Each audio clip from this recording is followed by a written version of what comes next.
Hey guys, good day to you from wherever you're watching me from. It is me, my name is Famzi, aka Niger Peking. For you to see my day, you too can make a different development initiative or more. The reason for the call, please just listen to this. You're doing great today. Okay. In view of the traumatic events rapidly unfolding in Niger Republic, western side of Africa, I decided to see if I could do my little best to equip us a little bit with some knowledge and some understanding of what is really happening in that region, because I feel like it is time for those who know how to pray to begin to pray. But I also feel like you wouldn't be able to pray effectively if you don't have a sufficient amount of information on what is really happening, so that you don't pray amiss, like we say in Christianity. Ever since this whole thing began to happen, the coup happened in July. I think it was July the 26th. And a new military regime was born in Niger Republic, and Mohamed Bazoum was ousted and kept in his home, house arrest. He's been in detention ever since. And since that time, there has been a whole lot of activities. Like ECOWAS had given ultimatum that expired last Sunday and said if you don't restore or cede power to this guy, there could be some type of military intervention, and that didn't happen. Eventually, the ultimatum expired, and rather than cave to ECOWAS's threats and the pressure from international community, the military junta in Niger was even more emboldened by the number of people that showed up at the stadium to give them some love and cheer them up and thank them for delivering the nation from the stranglehold of colonial France. Can you imagine that? So the people are extremely happy with these guys who took over power from Bazoum. Now, if you follow me on Twitter and you have followed some of my posts, you would have noticed that every time we make posts about what really is the bone of contention, we keep talking about uranium, because of course, Niger Republic is one of the biggest suppliers of uranium in the world. Like, people are even saying that up to 35 to 40% of the uranium supplies that go to Europe come from Niger Republic. They also get uranium from Kazakhstan. It used to be also Russia. They get from Russia as well. In fact, I read a report recently that despite all the sanctions they slammed on Russia, that they did not slam Russia with any sanction on uranium export, because sanctioning Russia on export of uranium means that the whole of the European Union's energy need is going to be scrapped. They are going to be thrown into darkness big time. Yeah. So, but even though they did not sanction Russia with respect to uranium export or shipment to Europe, they are making alternative plans to make sure that in the nearest future, they wouldn't have to depend on Russia to get the uranium. And so where are all the other alternatives and plan Bs they have? Kazakhstan. Kazakhstan gives them uranium. About 26 point something percent of the uranium supply to Europe is from Kazakhstan. But then the problem is that everything that has to do with the shipment of their uranium from Kazakhstan to Western Europe, it goes through Russia. So Russia is responsible. So without Russia, even though Kazakhstan has uranium for them, without Russia, they cannot receive the uranium.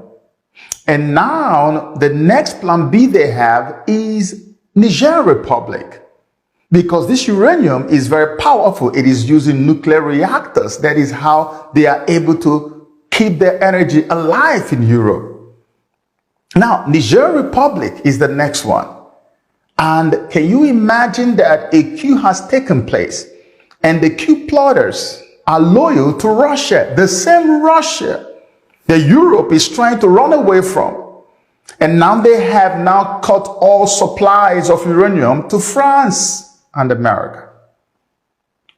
Think about that. So we've been emphasizing on this, that this is the major bone of contention, but I want to bring you up to speed on something that I haven't really talked about. And that thing will shock you, because if you ask me what is the real bone of contention, it is the one that I'm about to talk about right now. Many of you heard about the Nord Stream pipeline underwater explosion. Nord Stream is the major pipeline that moves gas from Russia to Western Europe. Right? And you heard there was a time that it was blown up. That is something that I would say is a massive dent on Russia's economy. It doesn't mean it crippled Russia, but it was a hit that Russia really felt. And guess what? Every single person, including Russians and many high-profile American politicians, pointed accusing finger at who? At the United States of America, and said it was America that blew it up. The United States of America has not officially taken responsibility for that, but everybody says it's America. Russia is 100% sure that it's America that blew it up. And when that was blown up, America now became the sole supplier, not sole supplier, but a major supplier of gas to Europe. Now, here is where Niger comes in. I want you to listen very carefully. Yeah? Now, that Nord Stream has been blown up because Europe wants to get away from Russian gas. Everything that Russia gives, they want to cut off from it. They want to have alternatives from other places. But here's what's going on. There was an idea that was going around since the 1970s that eventually came to a place of fruition somewhat in 2002. And I'm going to read you this now. There's something called Trans-Saharan Gas Pipeline. The Trans-Saharan Gas Pipeline, TSGP, also known as Niger Pipeline and Trans-African Gas Pipeline, is a planned natural gas pipeline from Nigeria to Algeria. It is seen as an opportunity to diversify the European Union's gas supply, not France's gas supply, not Spain's gas supply, but European Union's gas supply. Now, what it means is that if this Trans-Saharan gas pipeline actually goes through, that Europe does not need Russian gas anymore. So, this idea of the Trans-Saharan pipeline was first proposed in the 1970s. On 14 January 2002, the Nigerian National Petroleum Corporation, NNPC, and Algerian National Oil and Gas Company, Sonatrach, signed the Memorandum of Understanding for preparations of the project so that it would begin. Then in June 2005, NNPC and Sonatrach of Algeria signed a contract with Penspen Limited for a feasibility study of the project. The feasibility study was completed in September 2006, and they found the pipeline to be technically and economically feasible and reliable. Now, between that time and 2022, so many things happened. The project never quite took off as it should. They started having issues with the issue of terrorism in the Sahel region and all kinds of things, and so it was stopped. But guess what? I want you to pay attention to this timeline. On the 28th of July 2022, the Algerian, Nigerian, and Nigerian ministers of energy now signed a memorandum of understanding, MOU, for the implementation of the Trans-Saharan Gas Pipeline, TSGP project, co-signed by Algerian Minister of Energy and Mines, Mohamed Akbab, Nigerian Minister of State for Petroleum Resources, Timi Presilva, and Nigerian Minister of Energy and Renewable Energy, Mohamed Sani Mahamadou, at the end of the work of the third tripartite ministerial meeting held in Algiers. So look at the timeline. They left this project way back. Remember when this thing was almost in the news every time? When we were always talking about that they want to move a pipeline from Nigeria and send gas to Europe. They left it, abandoned it. All of a sudden, right after the Russia-Ukraine war started and Europe began to cut off from Russia, separate from Russia, cut off everything that Russia used to give to them. They are trying to win themselves of all kinds of Russian supplies, energy, and the rest of them. Just right then, we see them coming back and saying, okay, why don't we just restart this project? And the project cost 13 billion with a B, billion US dollars. Let's get started with that project, because the moment the project succeeds, we will not have any need for Russian gas anymore. The Nord Stream can stay that way and never get repaired, and we wouldn't even care. Nigerian minister and government were behind this. They supported it. Nigeria, of course, is where the gas is coming from. It's going to come from a few other countries, but Nigeria is the main supplier of this gas. Let me read you the route of the gas that is supposed to go through the Trans-Saharan pipeline. The pipeline will start in the Warri region in Nigeria. Warri region in Nigeria, and run north through Niger to Hassi Armel in Algeria. In Hassi Armel, the pipeline will connect to the existing Trans-Mediterranean, Maghreb Europe, Medgaz, and Galsi pipelines. These supply Europe from the gas transmission hubs at El Kala and Benisaf on Algeria's Mediterranean coast. The length of the pipeline will be 4,128 kilometers, which is 2,565 miles. 1,037 kilometers, 644 miles in Nigeria, 841 kilometers in Niger, and 2,310 kilometers in Algeria. The pipeline is starting from Warri to carry gas to Europe. From Warri to move gas to Europe. And when these guys, Niger coup plotters, took over power, they said, we're not a part of this. We don't have anything to do with this one. And they stopped it. They canceled it. Now, let me take you back to what I've said before about the battle between Russia and Europe, which is happening in Ukraine, which is happening in Sudan, which they're now about to ignite in Niger. Because if you notice, loyalties are now going in two directions. It's either you're loyal to colonial Europe, the West, or you're loyal to Russia. Can you see that?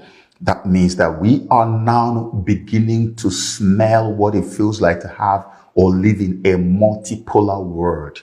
Because all our lives, we have always lived in a unipolar world. And I promised I was going to make a video to break it down and explain this whole unipolar, multipolar dichotomy, right? And I'm going to do that. But this is what it feels like. Because now you are left with a choice. Unlike when we were left with no choice at all. You can now say, if I don't want to go with colonial France or America or Europe as a whole, I can go with Russia, who is also a superpower. That's what is happening in Niger. So Russia still bearing the grudge that you blew up our ultra expensive Nord Stream pipeline so that you don't have access to our gas, and so that you can also pauperize us. And you are now gloating over the fact that you have Africa. You can take cheap gas from Africa and pipe it all the way to Algeria, from where the gas now connects to all manner of pipelines that go through Morocco to Spain, and the one that goes through this other one to Italy. In fact, the moment it gets to that gas hub in Algeria, Hassi Armel, once he gets there, the thing goes straight to Europe. It's not just Spain and Italy, to the rest of Europe. And they wouldn't need anything from Russia anymore in terms of gas. So now people who are loyal to Russia are on ground to say, you know what? This gas thing is not going through us. And that pipeline must have to go through Niger before it gets to its final destination. So Europe is stuck. So when you look at what is happening in Niger, it is not just France involved. It is the whole of Europe that is involved. So that when you pray, you know the extent of your prayer, so that you can understand why there is so much pressure on ECOWAS to act. So you can understand why there's so much pressure on France to also act, because they also have soldiers on ground in that place. And now you can understand why this is a make or break for Niger or Nigerian coup plotters or the new administration in Niger. Because this is why they brought in who? Wagner PMC fighters. It is no longer news. It's not even fake news. It's not even rumor. Wagner PMC fighters are on the ground in Niger Republic right now. And you know as much as I do that Wagner PMC, they don't play. They don't joke. I don't want to talk too much.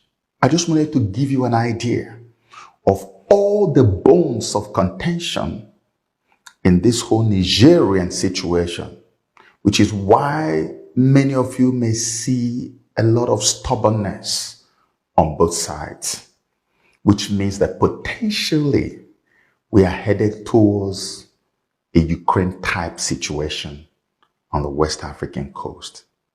You can imagine what this means for Nigeria, what this means for Ghana, what this means for all the nations that are within the sub-region. Because when this thing happens, it is not going to be for Niger alone. Mali and Burkina Faso and Guinea have already said they are going to join their brothers in Niger to fight. Algeria has also cried out loud and said, let this not happen. We must be consulted because we share like 1,000-mile border with Niger. So many other people. Egypt has also said, let this not happen. But do you think anyone is listening? The stuff that is at stake is huge. It's almost like a make or break, as I've told you. If they don't fight, what are they going to do with energy? Because Russia has already cut off. They have already blown up the pipeline. So they're not getting it. Uranium, they are deficient. You talk about gas, they are deficient. How do you want them? The only feasible way that is understandable to them, through which they can actually replace Russian gas supply, is through this pipeline that is going to move gas for them from Warri, Nigeria. When they have their people there, nobody can stop that from flowing. So for you to now stop the movement in Niger, you're going to have to face them. That's why this war is looming so hard. There are too many interests involved. There are too many things that are connected to this. And it's not going to be an easy war. It's not going to be like Sudan. It's not even going to be like Ukraine. This is going to be far worse than all the other two wars they are fighting. And this is why we pray and hoping that the voice of reason will probably step in on this guy, dawn on these guys. And somebody will just sit down and listen and say, hey, maybe we need to go the diplomatic route all the way and leave this whole military action. Because at the end of the day, it's still going to be the West sitting by and watching while African brothers fight fellow African brothers and we kill each other to impress rather than sit down around the table to discuss as we are known. My people, you have heard it. Need I say more? My brothers and sisters, please leave your comments in the comment section below, because we see a looming war coming to us. Please follow us on all social media platform with the same name. Please like, subscribe, turn on your notifications, so when I do a video, you'll be the first to know.